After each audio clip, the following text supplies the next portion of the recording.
हमारे मरदा हो हमारे मरदा हमारे मरदा हो हमारे मरदा Presented by Loveland Films Production.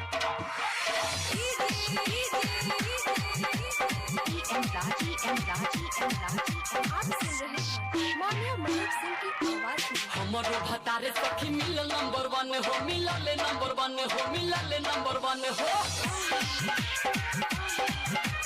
हमारो भतारे सखी मिलल नंबर 1 हो मिलल नंबर 1 हो प्यार करेला रतिया में दाना दन रतिया में दाना दन रतिया में दाना दन हो